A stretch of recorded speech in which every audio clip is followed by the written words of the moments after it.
मेरे प्यारे साथियों, हम आए हैं एक नई स्टोरी के साथ। ये कहानी कुछ ऐसे लड़कों की है जो अपने दोस्तों के साथ घूमने जाते हैं और उनके साथ वहाँ पर एक भूतिया घटना होती है।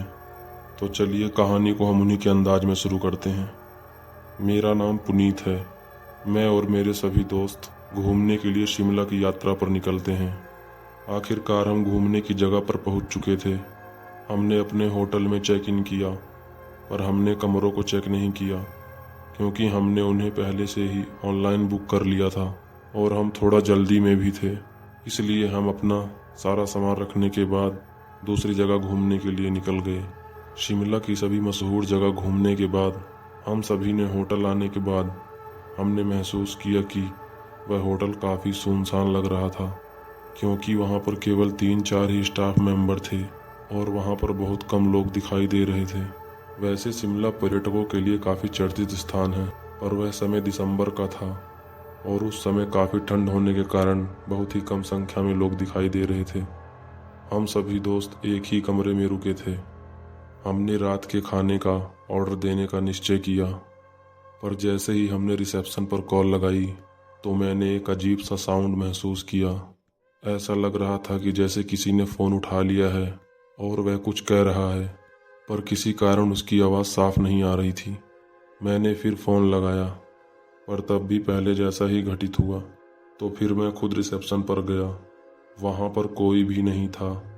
फिर मैंने अपने दोस्तों से पूछा कि खाने के लिए कोई बाहर चलना चाहेगा, तो सभी ने हाँ में सर हिलाया। हम सभी बाहर खाने के लिए गए। खाना खाने के बाद जब हम वापस लौटे तो हमने देखा कि होटल का रिसेप्शन अभी भी खाली था। हमने सोचा कि ये होटल सस्ता होने के कारण यहाँ की स्थिति उतनी अच्छी नहीं है जितना बड़े होटलों का होता है। फिर हम सभी दोस्त कमरे में आए। सभी जाकर अपने बेड पर लेट गए और मैं हल्का होने के लिए वॉशरूम में गया। अंदर मैंने वॉशरूम के दरवाजे पर हल्की हल्की सी दरवाजे को खटखटाने की आवाज़ सुनी। मुझे लगा कि यह मेरा दोस्त होगा, तो मैंने उससे कहा 2 मिनट रुको, पर दरवाजे पर खटखटाने की आवाज़ आती रही। तो मैंने दरवाज़ा खोलकर उससे कहा कि तुम्हें क्या समस्या है। तो वह अपने मोबाइल में गेम खेलता हुआ मेरी तरफ आश्चर्य के साथ देख रहा था। ये काफ़ी अजीब था क्योंकि मैंने साफ साफ रूम से कुछ तो सुना था, पर मैंने सोचा कि बाहर शायद ठंडी तेज हवा चल रही है, जिस कारण से भी किसी प्रकार की आवाज़ सुनाई दी होगी जिसे मैंने सुना होगा।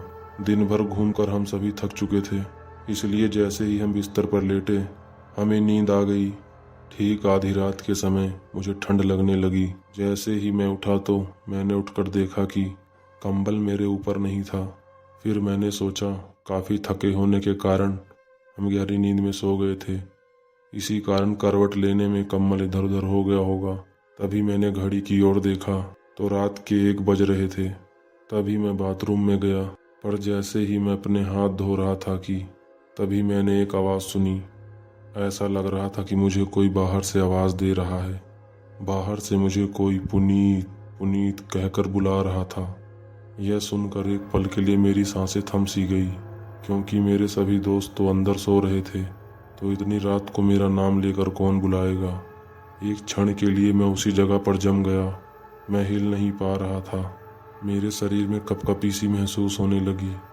मैं डर के मारे कांपने लगा।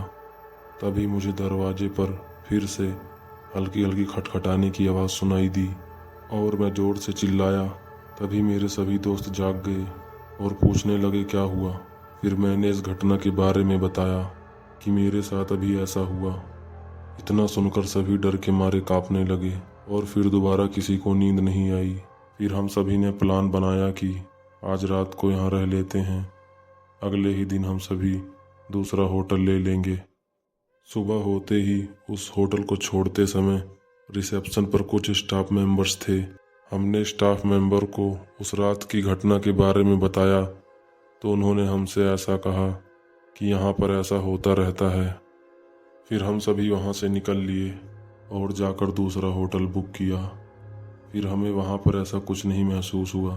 फिर हम सभी दोस्तों ने अपनी यात्रा पूरी की और सभी जगह घूमे और खूब इंजॉय किया, पर मेरे दिमाग में अभी तक वही सब चल रहा था। ऐसा मेरे साथ पहली बार हुआ था। तो दोस्तों आपको ये कहानी कैसी लगी? हम आएंगे जल्द एक नई कहानी के साथ।